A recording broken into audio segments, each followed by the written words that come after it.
untuk kita kembali datang beribadah ya. Nah, saya percaya saudaraku bahwa ibadah itu adalah hal yang sangat penting dalam hidup ini, karena yang saya sampaikan pada minggu yang lalu dalam ibadah awal tahun, bahwa kalau Tuhan gak campur tangan dalam hidup kita, maka siapakah kita ini saudara ya. Tetapi semuanya itu kembali kepada kita semua. Kira-kira Bapak Ibu Saudara mau gak Tuhan ambil alih, mau gak Tuhan intervensi, mau gak Tuhan campur tangan dalam hidup kita ya. Kalau saudara bilang, saya gak mau Tuhan ya, saya gak mau Tuhan ambil alih sama hidup saya, ya sudah ya. Tapi kalau bagi Bapak Ibu Saudara yang kesentuh firman Tuhan pada ibadah awal tahun baru kemarin, maka tidak ada alasan bagi kita untuk kita tidak mau menyerahkan hidup kita untuk Tuhan, supaya Tuhan intervensi dalam hidup kita. Kalau Tuhan intervensi, maka saya percaya bagi kita perasaan yang mustahil, Tuhan sanggup ubahkan itu menjadi tidak mustahil. Amin. Dan saya ingatkan sekali lagi bahwa jangan pernah kita masuk ke tahun ini dengan kantong kulit yang lama ya. Kenapa? Karena kantong kulit yang lama itu nggak bisa menampung anggur yang baru ya. Karena anggur yang baru itu saudaraku akan merobek, memecah kantong kulit yang lama ya. Sampai kalau itu terjadi, maka anggur itu akan terbuang dengan sia-sia ya. Oleh sebab itu, bagaimana caranya kita bisa menampung anggur yang baru? Ya satu-satunya cara ya saudara harus punya kantong kulit yang baru ya. Nah, kantong kulit yang baru itu bicara hidup kita. Yang lama udah buang semua saudara ya. Jangan kita bawa lagi di tahun yang baru ini. Supaya apa? Supaya Tuhan dapat memberkati kita dengan berkat yang baru ya. Saudara mau berkat yang lama atau berkat yang baru? Berkat yang baru saudara ya. Tapi semuanya itu kembali kepada pilihan kita. Saudara bilang begini, oh saya mau tetaplah cara saya, gaya saya ya, hidup saya yang lama ya. Yang dulu suka bohong masih bohong, yang dulu hidupnya gak benar masih gak benar. Ya sudah, Tuhan gak pernah paksa kita. Dan saya juga gak mau terlalu dalam tanda petik mencampuri hidup saudara. Biar Tuhan yang bicara sama kita pribadi lepas pribadi. Tapi sebagai hamba Allah, sebagai gembala yang Tuhan percayakan, saya mau membawa kawanan domba yang Tuhan percayakan kepada saya dan istri ya, Bapak Ibu Gembala, untuk sama-sama kita masuk ke tahun ini dengan kantong kulit yang baru. Amin. Saudara ingat gak Mazmur 23 ya? Tuhan adalah gembala kita yang baik. Dia akan membawa saudara kepada rumput yang hijau. Dia akan membawa saudara kepada air yang tenang. Dia akan membawa kita kemana? Ke jalan yang benar. Tapi kalau saudara bilang, saya gak mau sesuka-suka saya, ya sudah, pilihan selalu ada di tangan kita saudara. Saya ingat ada satu lagu pujian anak sekolah minggu bilang begini, di dalam dunia ada dua jalan, jalan yang lebar atau jalan yang sempit. Nah, tinggal saudara putuskan, mana saudara pilih. Mau ikut jalan yang lebar, tapi ujungnya gak enak. Tapi jalan yang sempit, walaupun sempit rasanya penuh dengan perjuangan, penuh dengan tetesan air mata, tapi lihat akhirnya, ujungnya apa? Ujungnya glory, penuh kemuliaan Tuhan. Ayo saudara, jemaat Philadelphia, ikuti apa yang saya sampaikan. Mari bawa hidupmu seperti kantong kulit yang baru, supaya di tahun ini Tuhan berikan berkat yang baru buat kita. Kita berikan tepuk tangan buat Tuhan. Haleluya. Nah, di tangan saya, apakah ada yang sudah hadir saudaraku? Ya, ada beberapa saudara kita yang dibaptis ya. Dan saya akan menyerahkan surat baptisan kepada saudara-saudara kita yang sudah dibaptis pada tanggal 25 Desember kemarin. Oke, saya lihat. Oh, sudah ada hadir, yaitu Kamila. Oke, bisa maju ke depan ya. Nah, minta tolong nanti siapa ini ya. Nah, Ibu Dewi tolong bagikan ya. Kan di bawah aja Kamila, di bawah aja ya. Maaf, saya kasih dari papan ya. Sambil ada yang foto, silakan foto ya. Coba fotografer ada fotografer? Ayo, iya ya. Oh ada Fani, oke, minta difoto ya. Iya, baik, puji Tuhan ya. Nah, kita berikan tepuk tangan. Kemudian Bapak Ibu bilang sama Ibu Mila, ini sertifikat kalau ke mall, Starbucks, McDonald, apalagi ya, Carrefour, Carrefour udah tutup ya, kemana lagi ya, nginep hotel bintang 5, bayar sendiri saudara. Nah satu lagi untuk Lim Chumbi bisa diwakili, lagi sakit, kita doakan ya, ya silakan, difoto lagi, ya. Oke, baik, puji Tuhan.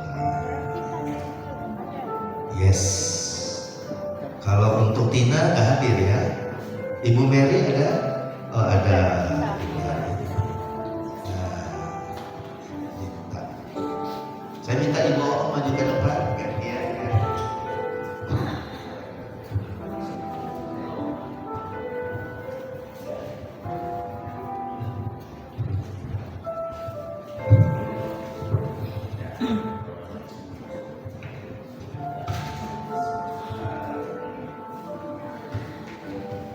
Maaf saya kasih dari Ibu Bapak. Ya, silakan foto. Ibu Mary ya. Ibu Mary sah sekarang jadi anak Tuhan ya. Baik, terima kasih, kita berikan tepuk tangan ya. Kathleen belum seragam ya waktu itu ya? Belum ya. Puji Tuhan, selamat ya buat saudara-saudara kita yang kemarin dibaptis dan sudah menerima surat baptisan dari gereja. Berarti sah ya, sah menjadi putra, sah menjadi anak Tuhan ya. Baik. Nah saudaraku, saya rindu pagi ini saya akan bicara tentang hal yang berkaitan dengan apa saya sampaikan pada minggu yang lalu, saudara. Nah, bagi saudara yang belum mengambil ayat mas, nanti setelah persembahan kolektor, nanti saya minta saudara untuk maju ke depan untuk mengambil ayat mas ya di tahun ini. Nah coba kita buka di dalam Galatia pasal yang kedua ya, di dalam surat Paulus kepada jemaat yang ada di Galatia pasal yang kedua, Galatia pasal yang kedua ya, ayat yang ke-20 ya, saya akan bacakan. Nah sudah ditampilkan oleh Kevin, Bapak Ibu. Nah saudara, Bapak Ibu dengar nggak suara mic saya lebih bulat, lebih bagus belum ya? Puji Tuhan karena kita sudah beli mixer yang baru ya. Jadi Bapak Ibu, kita udah beli mixer yang baru dan juga kita beli drum yang baru. Harganya itu hampir 18 juta untuk drum baru kita sonor, dan mixer itu harganya 4 juta saudara ya. Dan kita cicil 2 kali untuk mixer.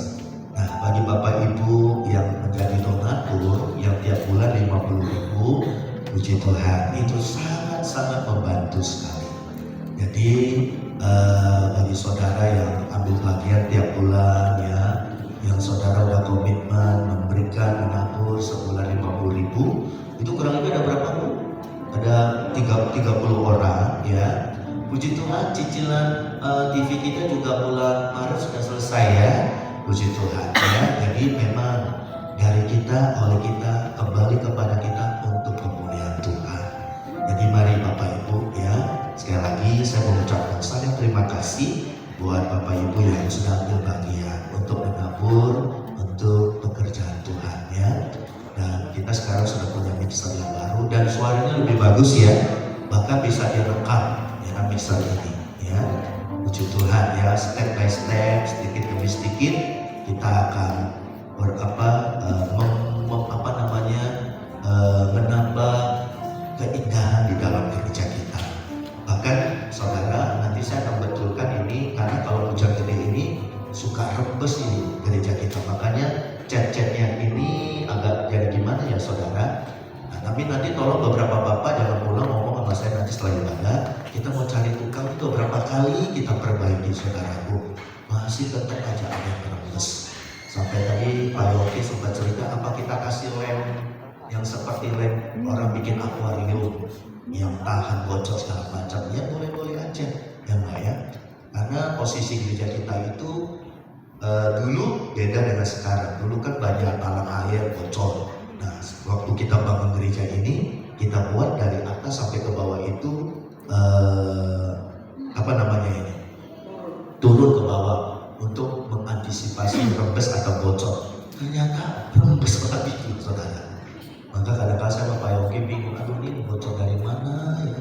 Makanya kadang-kadang suka rembes Bapak Ibu. Makanya ceknya agak gimana. Maka coba nanti kita cari tukang yang benar-benar baik, yang tepat, saudaraku, supaya setidaknya bisa yang rembes-rembes itu, karena kita tahu sumbernya dari mana rembesnya. Nanti mungkin kita pakai lem yang seperti orang bikin kolam atau mungkin orang bikin seperti akuarium yang anti bocor segala macam. Lalu kemudian kalau ini sudah nggak bocor, nggak merembes, saya punya kerinduan, kita mau pasang peredam, saudara. Ya, kita pasang peredam. Nah, biayanya berapa? Doakan Bapak Ibu ya. Saya percaya dananya pasti ada. Kita pasang peredam sedikit banyak untuk supaya suara kita, musik kita nggak mental sana mental sini. Tapi dengan catatan jangan lagi ada rembes atau bocor.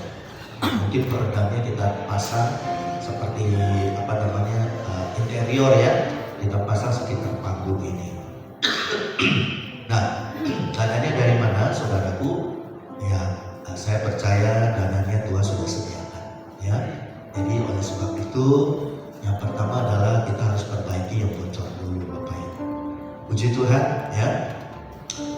Beberapa kali hamba-hamba Tuhan, teman-teman saya datang ke gereja kita. Mereka bilang begini, gereja Pak hukumnya bagus banget. Kita berikan tepuk tangan buat gereja Allah. Ya, itu semua untuk hormat kemuliaan bagi nama Tuhan. Ya, bukan untuk kebanggaan kita, tapi untuk kebanggaan Tuhan. Ya, puji Tuhan. Ya, jadi sekali lagi, Bapak Ibu, ya terima kasih buat semua apa yang saudara tabur, dan saya mau katakan apa yang saudara tabur Tuhan perhitungkan. Dan Tuhan memberkati berlipat kali ganda. Kita berikan tepuk tangan sekarang buat Tuhan. Haleluya. Ya. Maka nanti kita mau ini nih ya, bikin snackable ya ke depannya ya. Nanti kalau udah snackable, udah gak ada lagi di speaker yang ada di panggung. Jadi lebih modern lagi sedikit Bapak Ibu. Nanti pemain musik. Kenapa Lin? Enggak, ini kayaknya ada berkat spesial buat kamu nanti ya. Jadi nanti pemain musik mereka pakai apa namanya nih telinganya? In-ear ya enggak ya. Jadi udah gak ada lagi speaker ya. Nanti sedikit-sedikit step by step kita benahi perlengkapan sound system kita. Memang nggak kita pungkiri Bapak Ibu, speaker-speaker kita udah tua saudaraku. Tapi dengan nanti ada in-ear itu akan menambah keindahan di dalam gereja kita dalam pelayanan ya. Jadi nanti pemain musik udah lagi mereka pakai in-ear, jadi nggak ada lagi speaker di atas panggung ya. Puji Tuhan, step by step ya. Saya percaya Tuhan akan memberkati kita semua. Amin ya. Baik.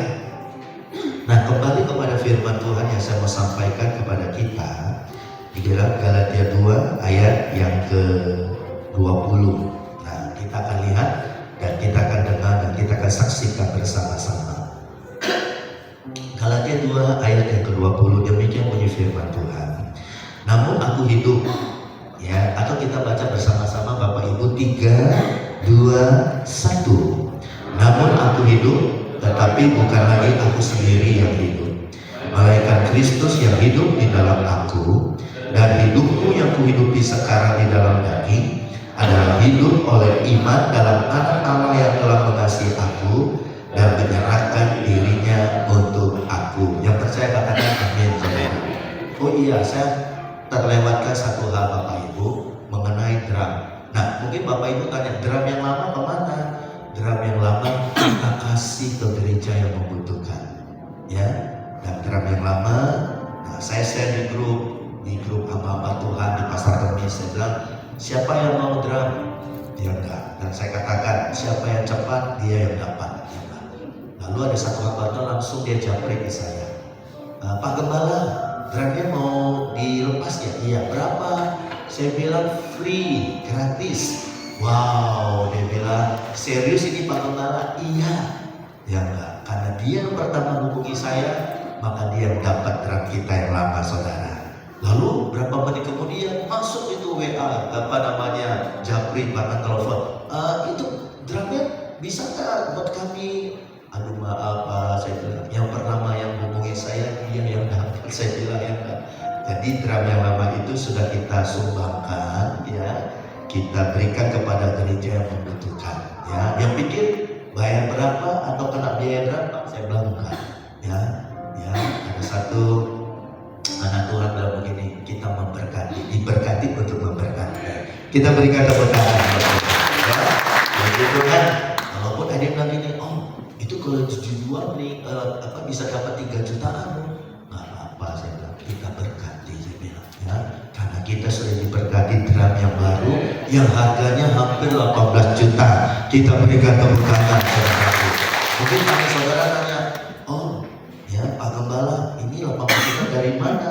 Saya katakan ada satu anak Tuhan, dia lihat lalu kemudian dia belikan drum buat kita, saudara. Kita berikan tepuk tangan. Ini namanya berkat tahun baru, kantong kulit baru. Tuhan akan kasih anggur yang baru buat kita. Bahkan dia bilang, coba ini kasih peredam juga. Wow, saudaraku, ya. Makanya saudara nggak usah takut khawatir. Ikut Tuhan, Tuhan pasti tolong, Tuhan pasti bela, Tuhan pasti sediakan. Yang terpenting adalah hati kita tulus, saudaraku, dan kita mulai hari ini bawa kantong kulit yang baru. Amin, ya. Wow, kita doakan anak Tuhan tersebut yang sudah menjadi saluran berkat buat gereja kita, saudara. Nah, kembali kepada firman Tuhan yang tadi saya sampaikan, saudara. Paulus bilang begini, namun aku hidup, tetapi bukan lagi aku sendiri yang hidup, melainkan Kristus yang hidup di dalam aku. Dan hidupku yang kuhidupi sekarang di dalam daging adalah hidup oleh iman dalam Anak Allah yang telah mengasihi aku dan yang menyerahkan dirinya untuk aku. Nah, kira-kira firman Tuhan ini bagi saudara gimana? Kira-kira tanggapan saudara, respon saudara gimana? Ini berkata dari seorang tokoh yang sangat hebat, tokoh yang sangat luar biasa. Setengah dari perjanjian baru itu ditulis oleh tokoh ini, saudara. Dan namanya tidak bukan adalah Paulus. Jadi Bapak Ibu, sebelum jadi Paulus namanya adalah Saulus, saudara. Siapakah dia? Dia tadinya dalam penganiaya orang Kristen. Dia anggota Sanhedrin. Apa itu Sanhedrin? Majelis agama orang Yahudi yang sangat dihormati, yang sangat-sangat punya jabatan otoritas yang sangat tinggi, saudara. Tapi ketika dia mengalami perjumpaan dengan Tuhan di pintu gerbang Damsyik, karena saat itu tujuannya ingin menangkap orang-orang Kristen, pengikut-pengikut Yesus pada masa itu. Tetapi apa yang terjadi? Tuhan nyatakan diri kepada dia. Dia mengalami perjumpaan secara pribadi dengan Tuhan. Yang tadi namanya Saulus berubah jadi Paulus. Dan ketika dia mengalami perjumpaan dengan Tuhan, what happened? Apa yang terjadi selanjutnya? Dia mengalami perubahan hidup yang dahsyat. Yang tadinya menganiaya jemaat Tuhan, sekarang berubah, berbalik jadi pemberita Injil keselamatan.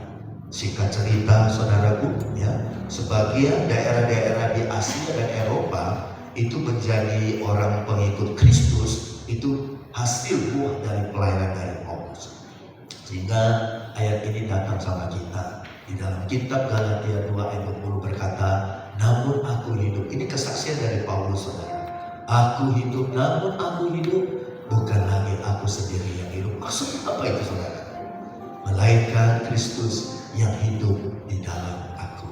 Ya, ini dahsyat banget, saudara. Nah, ini berhubung dengan keadaan kita yang memasuki tahun 2026. Jadi judul tema khotbah saya pagi ini adalah, saudara mau dipimpin oleh Tuhan atau saudara mau dipimpin oleh yang lain? Itu judul khotbah saya pada pagi hari ini.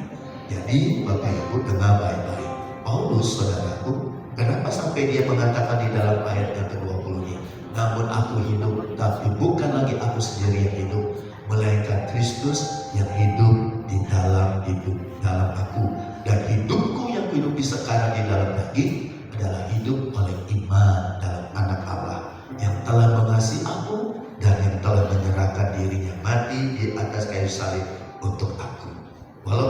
ayat ini bisa bicara tentang beralih dari hidup yang lama, beralih kepada hidup yang baru di dalam Tuhan, bisa.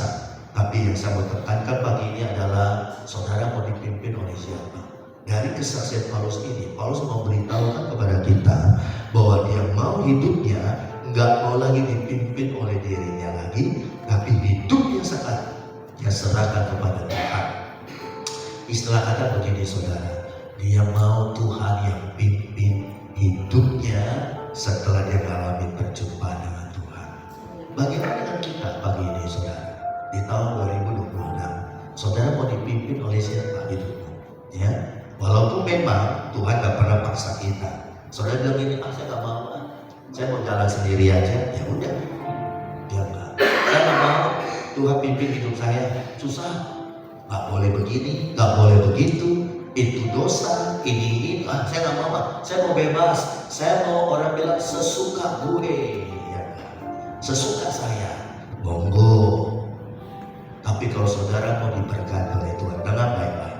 Saudara mau melihat pertolongan mujizat dari Tuhan, saudara mau mengalami namanya kemuliaan Tuhan, selalu saya bilang bahwa perjalanan iman hidup kita dengan Tuhan itu sangat indah. Seperti orang naik kereta api saudara, dia akan bawa saudara ke stasiun dan dia akan bawa saudara lagi ke stasiun yang lebih besar. Ya, Tuhan tak pernah bawa kita ke stasiun yang besar lalu dibawa kita lagi ke stasiun yang kecil, tambah kecil, tidak. Karena rancangan Tuhan bukan rancangan kecelakaan. Rancangan Tuhan adalah rancangan yang membawa kita menuju kepada masa depan yang penuh harapan. Kita berikan tepuk tangan saudara. Nah itu semua kembali kepada diri kita. Saudara mau diberkati Tuhan, saudara mau dipakai Tuhan, saudara mau diurapi Tuhan, saudara mau apa lagi? Tinggal saudara tambahkan. Tapi itu semua kembali kepada diri kita. Saudara mau kan dipimpin oleh Tuhan di tahun ini? Dan ini kesaksian dari Paulus. Dari mana kita tahu? Dia berkata hidupku bukannya aku lagi. Nah, kalau hidupnya bukannya aku lagi, berarti siapa yang memimpin hidupnya Paulus? Bukan keakuan, bukan Paulusnya lagi. Walaupun memang Paulus yang hidup, saudaraku, tapi sekarang dia katakan apa? Tuhan yang pimpin hidupnya. Tuhan yang bawa hidupnya. Kalau Tuhan yang pimpin hidup Paulus, kalau Tuhan yang bawa hidup Paulus, berarti ya sukanya Tuhan.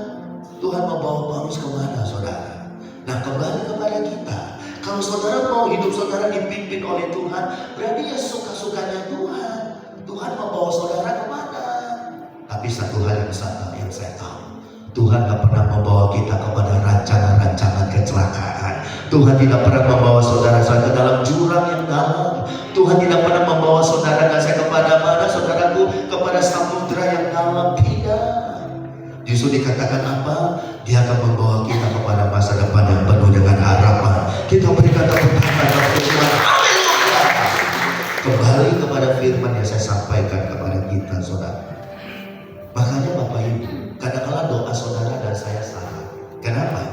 Kadang-kadang kita begini, saya berdoa karena apa yang saya mau. Padahal itu belum tentu benar saudara. Dan itu kadang-kadang gak sesuai dengan apa yang Tuhan mau. Makanya doa yang benar itu adalah bukan apa yang aku mau, tapi apa yang Tuhan mau.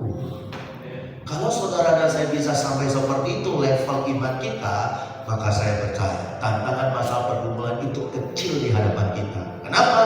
Karena kita punya Tuhan yang besar. Kita berikan tepuk tangan. Amin. Saya sedikit koreksi, Bu Nunu bukan Daniel, tapi Daud yang menghadapi Goliat. Ya, Bu Nunu harus kembali ke sekolah minggu lagi ya Bu ya. Enggak hanya itu ya Bu, Daud yang menghadapi Goliat. Ya. Nah, kembali kepada firman Tuhan, saudaraku. Saya mau tanya sekali lagi, saudara mau dipimpin siapa di tahun 2026 ini? Kalau saudara mau dipimpin oleh Tuhan, ikut caranya Tuhan. Jangan pakai cara kita. Kadang-kadang kita maunya itu instan, kita maunya itu simsalabim. Kalau bisa kita itu mau pakai jalan bypass. Maka tadi Bu Nurul betul bilang apa? Kadang-kadang Tuhan izinkan masalah, Tuhan izinkan sakit penyakit, Tuhan izinkan ini itu dan sebagainya. Bukan berarti Tuhan itu nggak peduli sama kita, tidak. Kadang-kadang cara Tuhan itu untuk apa? Mungkin mendewasakan kita, mungkin untuk memproses kita supaya kita seperti emas. Semakin dibakar, emas itu semakin penuh dengan kemuliaan. Walaupun secara daging nggak enak Bapak Ibu. Kalau saudara lihat kehidupan Paulus, kalau secara kacamata manusia nggak mulus-mulus loh Bapak Ibu. Kalau saudara baca dalam 1 Korintus, 2 Korintus, dia saksikan bagaimana perjuangan dia, pengorbanan dia. Ditolak orang, mau dibunuh, saudaraku difitnah. Seakan-akan Tuhan nggak adil di dalam hidupnya saudara. Seakan-akan ya. Tapi di balik semua itu ada rencana maksud Tuhan yang terindah. Makanya doa saudara harus diganti. Bukan apa yang aku mau Tuhan, tapi apa yang Tuhan mau. Kita selaraskan kemauan kita dengan kemauan Tuhan. Makanya doa itu ada 3 kotak jawaban buat kita. Kotak pertama Tuhan bilang ini, ya. Kotak yang kedua Tuhan bilang tidak. Kalau tidak ya tidak, nggak bisa lagi dinego saudaraku. Ya. Dan kotak yang ketiga Tuhan bilang apa? Tunggu. Tunggu itu artinya kayak sabar. Ya, sabar. Walaupun kita nggak tahu sabar sampai kapan Tuhan bilang sabar. Nah, kalau saudara dan saya mau hidup saudara dipimpin oleh Tuhan, percayalah. Tuhan gak pernah tutup mata, tutup telinga.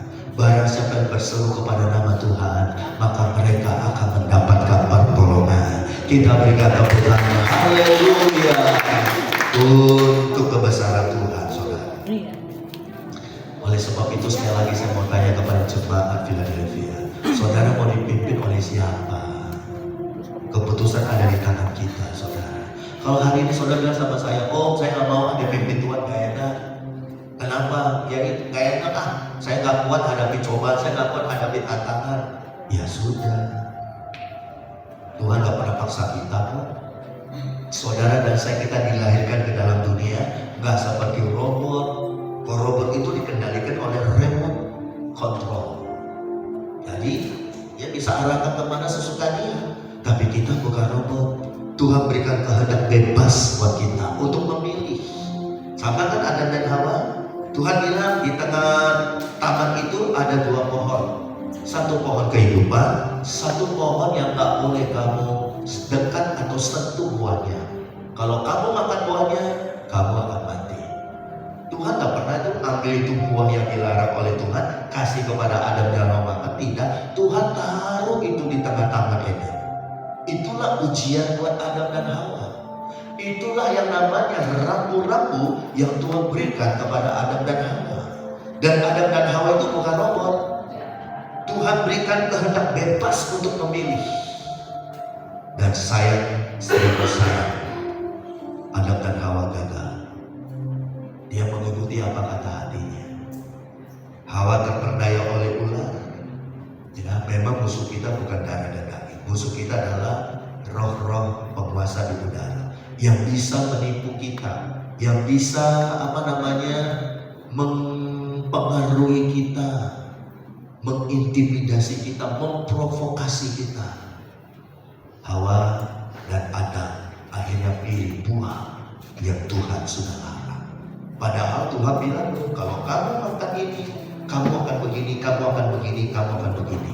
Tuhan sudah kasih tahu sanksinya, Tuhan sudah kasih tahu konsekuensinya. Tapi tetap Adam dan Hawa memilih yang Tuhan gak mau. Kehendak bebas. Tetapi saya berdoa pagi ini, di tahun 2026, saudara dan saya, sekali lagi saya mau bertanya, siapa yang mau pimpin hidup saudara? Saudara mau dipimpin oleh siapa? Ya. Nah pertanyaannya, kenapa kita harus perlu dipimpin? Dalam tanda petik oleh Tuhan.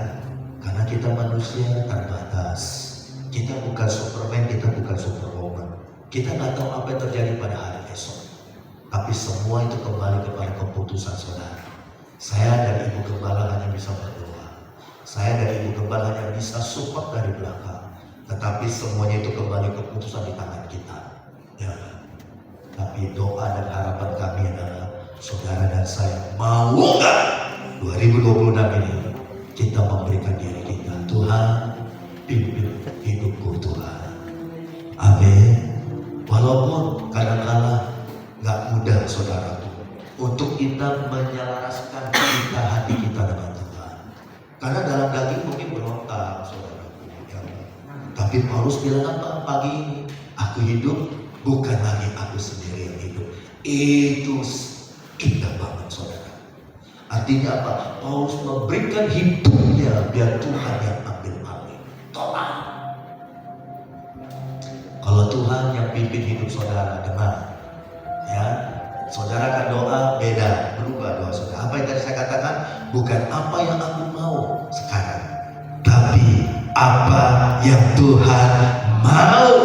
Kita berikan tepuk tangan buat Tuhan. Haleluya. Ikuti aja saudaraku prosesnya Tuhan. Saya kalau mau cerita kepada Bapak Ibu, ada di antara saudara Bapak Ibu yang tahu secara saya dan Ibu Gembala merintis membuka pelayanan di Villa Tomobaru. Ya, salah satu Ibu Nunu ya. Ya Bu Dewi juga udah lama udah kenal saya ya. Ya, bagaimana saya rintis dari nol, saudara. Nol artinya begini, nggak ada jiwa, nggak ada jiwa Bapak Ibu. Pertama kali kita buka gereja di rumah Ibu Melana saja. Ada Ibu Melana? Nah ini saudara, kita buka anak sekolah minggu di rumahnya di Blok D. Yang hadir hanya beberapa anak. Ya, dari situlah cikal bakal saudara. Ya, tapi saudara, apakah langsung mudah? Tidak. Kita harus hadapi lika-liku, ya, tantangan, hujan badai, ya, wow, saudaraku. Dan setelah saya renungkan perjalanan hidup kami diutus Tuhan untuk melayani, membuka layanan di Villa. Saat itu Villa Tomobaru belum ada gereja, saudara. Mungkin kalau boleh saya bilang, gereja pertama kali di Villa Tomobaru adalah gereja kita, saudara. Baru waktu itu saudara itu baru masuk GBI, Pak Abraham, Pak Hermanto, wah satu-satu semua masuk saudaraku. Sampai Pak Soma, Pak Arai saudaraku. Sampai sekarang di Villa Tomobaru ini gereja kurang lebih ada 12-13 gereja saudara. Nah itu cerita Bapak Ibu. Tapi proses perjalanannya nggak mudah. Tapi setelah saya renungkan perjalanan pekerjaan Tuhan di tempat ini saudaraku, saya merasakan bagaimana tuntunan dari tangan Tuhan. Tuhan kalau menuntun saudara, Tuhan kalau pimpin hidup saudara dengan baik-baik saudara. Bukan apa yang aku mau, tapi apa yang Tuhan mau saudara. Gak mudah, tapi percayalah, yang kita mau belum tentu itu mendatangkan kebaikan buat kita.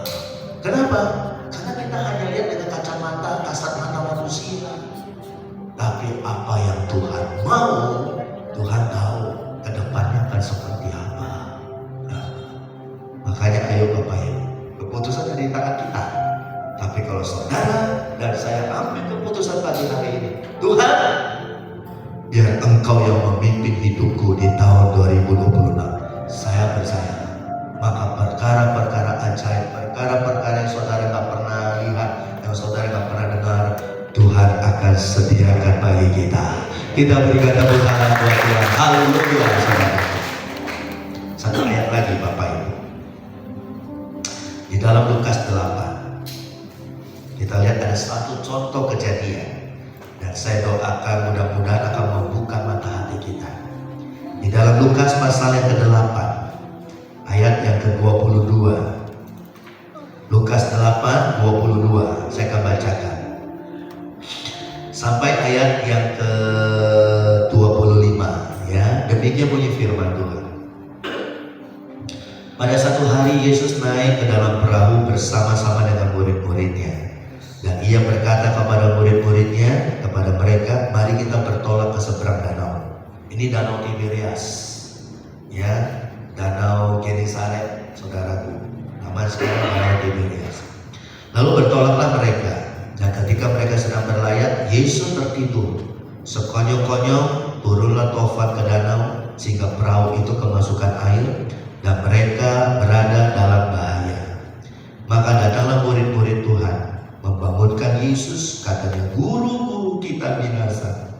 Ia pun bangun, lalu menghadap angin dan air yang mengamuk itu, angin dan air yang mengamuk itu, dan angin dan air itu pun reda, dan danau itu menjadi teduh. Lalu katanya kepada murid-muridnya, kepada mereka, "Di manakah kepercayaanmu?" Maka takutlah mereka dan heran. Lalu berkata seorang kepada yang lain, "Siapa gerangan orang ini? Sehingga ia memberi perintah kepada angin dan air, dan mereka taat kepadanya." Mungkin sudah beratus kali kita dengar perikop kejadian yang tercatat di dalam Injil Lukas atau Injil yang lain, saudara. Cerita bagaimana Yesus bersama dengan murid-muridnya di dalam perahu. Sebagian besar muridnya itu adalah nelayan, fisherman, saudara. Karena mereka tinggal di Kapernaum. Kapernaum itu dekat dengan Danau Galilea. Sekarang namanya Danau Tiberias. Jadi sebagian besar murid-murid Yesus yang jumlahnya 12 orang itu, sebagian besar adalah nelayan, penangkap ikan.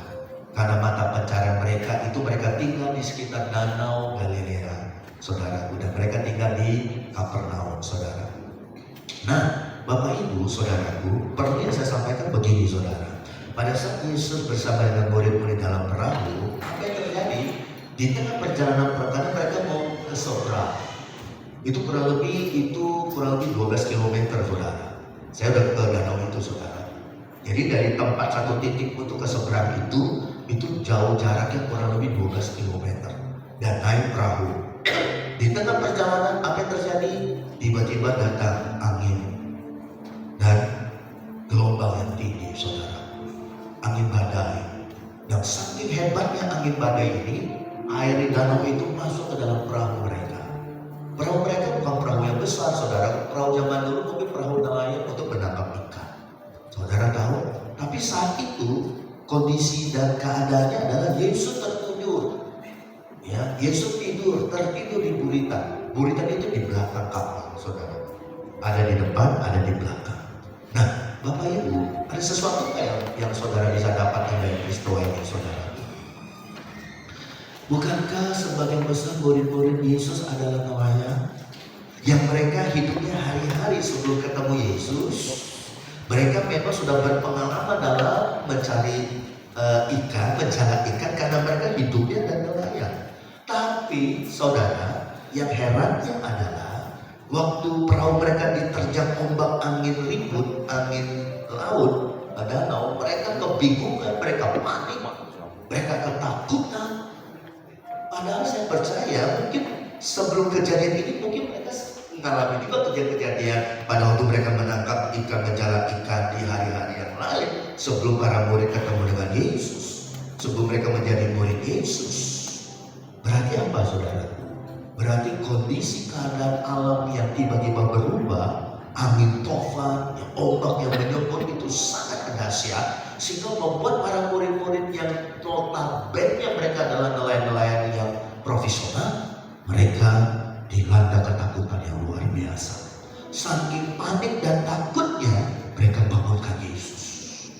"Guru," maka di dalam Injil lain katakan, "Apakah kau tidak peduli kalau kita binasa?" Maksudnya gini loh, perahu tenggelam dan kita mati semua. Saking panik dan saking takutnya, saudara. Padahal mereka adalah nelayan. Kalau bukan nelayan kayak kita orang awam, wajarlah. Tiba-tiba kita lagi di perahu di Tanjung Kain atau di Kampung Melayu, kita ke Tanjung Pasir, tiba-tiba awan gelap, angin kencang, wah kita takut. Kenapa? Karena kita bukan nelayan, kita nggak biasa, kita ada di perahu. Tapi mereka ini kan nelayan yang harusnya udah bisa menghadapi, nggak perlu lagi takut dan panik. Tapi kenapa saat itu murid-muridnya takut dan panik? Artinya apa? Artinya fenomena alam ini di luar yang mereka alami. Pertanyaan saya sederhana, Bapak Ibu, perhatikan pagi ini. Kenapa bisa terjadi, saudara? Kenapa? Kenapa, saudaraku? Kenapa sampai murid-murid ketakutan, panik, sampai mereka seperti orang yang kayak baru ketemu angin tofan yang dahsyat ini, saudara? Kenapa? Sederhana, saya mau kasih tahu begini, Bapak Ibu. Kenapa? Karena bukan Tuhan yang pimpin mereka saat itu. Dari mana kita tahu? Saat saat mereka masuk ke dalam perahu, mungkin perahu itu salah satu punya murid Yesus, mungkin punyanya Petrus, atau mungkin punyanya Yakobus, atau mungkin perahunya punyanya Yohanes, karena mereka adalah nelayan tadinya sebelum ketemu Tuhan Yesus. Nah, saudaraku, saat Yesus dibawa masuk, dan kalau saya bisa ambil kesimpulan, Yesus tertidur di gurita. Artinya begini Bapak, ini menurut tafsiran saya, saudaraku ya. Ini menurut tafsiran saya. Jadi ketika mereka sudah tiba di perahu dan mereka ada dalam perahu, mereka tidak berikan kendali perahu kepada Yesus. Ibarat kata, ini menurut pemikiran saya, ibarat kata begini saudara, Yesus dicuekin. Ya, ini menurut penafsiran saya. Ya, saudara bisa setuju atau tidak setuju, nggak apa-apa. Jadi Yesus dicuekin dalam tanda petik, ya udah, dia tidur di belakang. Mungkin murid-murid makin tenang, ya guru, ini kami ini nelayan profesional, tenang, kami ambil alih. Kita akan sampai ke seberang. Ya. Tapi apa mau dikata, belum nyampe di tengah jalan, mereka dihantam ombak, dihantam angin tofan yang dahsyat. Mereka panik ketakutan. Sampai bilang, guru, sampai mereka bangunkan Yesus. Apa peduli kalau kita mati semuanya? Nah, satu kejadian saya mau sampaikan begini Bapak Ibu, beda banget. Seandainya kalau Yesus yang diberikan kemudi dalam kapal itu, mungkin ceritanya akan beda. Tapi yang terjadi adalah ternyata murid-muridnya yang ambil alih. Ketika murid-murid ambil alih, ya sudah, Tuhan tidur. Biar kamu yang jalan. Karena Tuhan gak pernah mau paksa kita, saudara. Biar kamu yang hadapi itu semua. Dan ternyata kenyataannya murid-murid gak bisa hadapi, gak bisa menyelesaikan masalah. Justru mereka berbalik ketakutan, saudara. Teriak-teriak. Akhirnya mereka datang kepada Yesus berkata, guru, bangun. Kalau enggak kita mati guru. Nah setelah itu apa yang terjadi? Yesus bangun, lalu dia maju ke depan, dia angkat tangan, lalu dia berkata, diam dan tunduk. Seketika itu juga, itu tadinya awan gelap, hujan lebat, angin tofan, tiba-tiba itu danau teduh dalam hitungan detik. Sampai murid-muridnya kaget, siapakah gerangan orang ini? Alam pun tunduk sama perkataan. Dari peristiwa ini yang saya mau sampaikan kepada kita adalah, seandainya kalau Yesus yang pimpin perahunya, mungkin ceritanya beda. Dari kejadian ini, kembali saya lemparkan kepada kita, anak-anak rohani saya pada pagi hari ini. Saudara mau dipimpin siapa? Halo? Di tahun 2026 ini, saudara dan saya mau dipimpin siapa? Kalau saudara bilang, gak apa-apa, saya sendiri aja yang jalani, ya sudah. Gak apa-apa, ya coba aja. Saya tidak nakuti saudara, enggak. Tapi yang saya mau sampaikan adalah kebenaran. Tapi kalau saudara tanya saya, kurnia mau dipimpin siapa? Hari ini, detik ini saya mau katakan kepada saudara, saya mau dipimpin oleh Tuhan. Karena saya tahu Tuhan yang saya sembah adalah Tuhan semesta alam. Tuhan yang saya sembah adalah Tuhan yang mati buat diri saya, menebus dosa salah saya, menyelamatkan hidup saya. Tuhan yang saya percaya adalah Tuhan yang akan datang kedua kali di akhir zaman ini, yang akan membawa saya masuk ke dalam Firdaus yang kekal dan yang abadi. Di tahun ini saya mau Tuhan yang pimpin hidup saya. Walaupun memang mungkin bagi sebagian kita, mungkin dalam diri kita berontak, gak enak, ya. Pernah saudara dengar Tuhan Yesus bilang apa? Barang siapa ikut aku, dia harus menyangkal diri, dia harus pikul salib. Nah itu Bapak Ibu, itu alasan ada banyak orang-orang Kristen Tuhan gak mau hidupnya dipimpin Tuhan. Kenapa? Gak mau yang namanya pikul salib, gak mau namanya menyangkal diri. Dia maunya hidup di zona nyaman. Gak bisa. Itu artinya doa saudara, yang aku mau bukan yang Tuhan mau. Ya udah, gak apa-apa. Kalau memang saudara berdoa seperti itu ya gak apa-apa. Bukan Tuhan yang mau, aku yang mau Tuhan. Ya sudah. Tapi percayalah, sebagai hamba Allah, kurang lebih 30 tahun saya sebagai hamba Tuhan pendeta, saya banyak melihat bagaimana karya Tuhan, bagaimana pertolongan Tuhan. Dan saya mengatakan di depan Bapak Ibu, hidup saya tanpa Tuhan, saya tak tahu apa yang terjadi. Maka dari itu mari pagi ini saudara, mumpung kita masih ada di awal tahun 2026, kira-kira saudara mau dipimpin oleh siapa? Kalau saudara mau dipimpin oleh Tuhan, kalau saudara mau Tuhan hadir dalam rumah tanggamu, Tuhan hadir dalam pekerjaanmu, Tuhan hadir dalam dirimu, Tuhan hadir di dalam keluargamu, Tuhan hadir di dalam ekonomimu, maka biarkan Dia yang ambil alih. Biarkan Tuhan yang tuntun saudara, biarkan Tuhan yang pimpin saudara. Walaupun mungkin awalnya rasanya kita, aduh Tuhan kenapa begini. Seringkali saya dengar ada banyak orang, maka saya bilang sama saudara-saudara kita yang dibaptis, saya waktu itu bilang sebelum dibaptis masih siap, maksudnya nggak ada lagi tiba-tiba berubah aduh saya nggak mau dibaptis lah, nggak jadi, apa mau batal nggak? Saya tawarkan juga, saya sampaikan kepada mereka, apa masih tetap mau maju terus atau oh nggak jadi, oh saya nggak jadi baptis lah, batal lah. Saya masih berikan kesempatan ya. Tapi mereka bilang enggak, oh saya maju terus bersama dengan Tuhan, saya mau siap dibaptis. Oke ya. Walaupun satu saya bilang, jangan sampai nanti saudara yang udah dibaptis ketika hadapi tantangan masalah, kecewa, mundur. Ya, semua pilihan di tangan kita. Tapi Paulus bilang apa? Hidupku bukan aku lagi. Terserah Tuhan mau saya mau kemana, terserah Tuhan. Dia mau bawa saya ke tempat yang penuh dengan penderitaan, nggak apa-apa. Ada satu angkatan bilang begini, betapa indahnya kalau kita ikut Yesus. Seandainya kalau Yesus datang ke neraka, maka di mana Yesus hadir, neraka akan berubah menjadi surga. Kita berikan tepuk tangan. Seandainya mungkin saudara dan saya dituntun dalam lembah-lembah air mata, nggak apa-apa. Yang penting ada Yesus di situ, saudara. Karena Dia sanggup menampung, menghapus setiap tetesan air mata. Kalau saudara tanya sama saya, Om Kurnian sebagai hamba Tuhan udah berapa banyak alami tantangan, cobaan, air mata? Wah, udah gak kehitung Bapak Ibu. Makanya saya belajar, hidup saya dipimpin oleh Tuhan.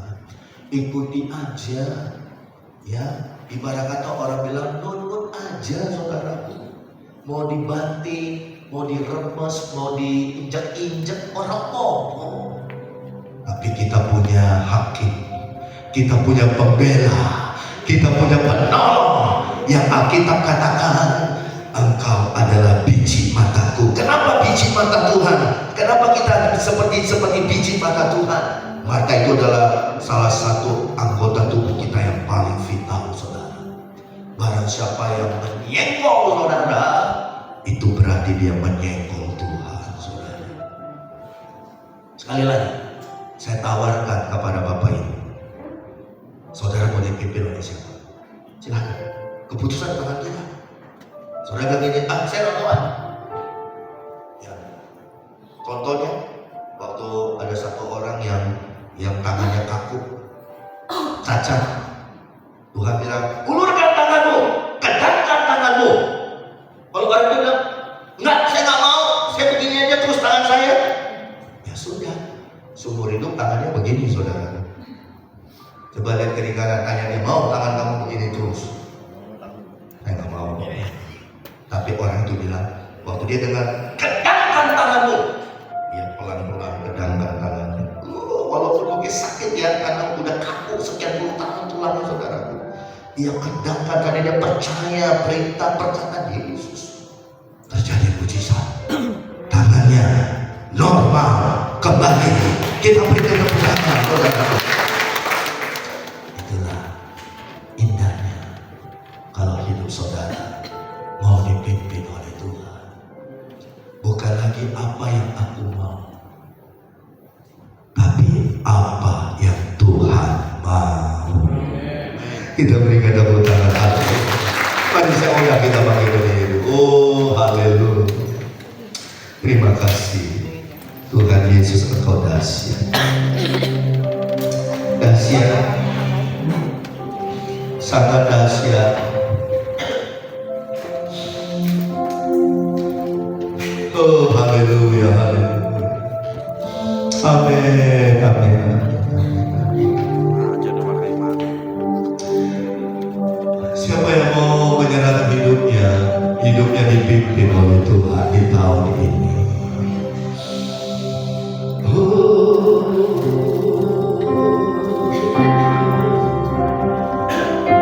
Itulah yang Paulus katakan, hidup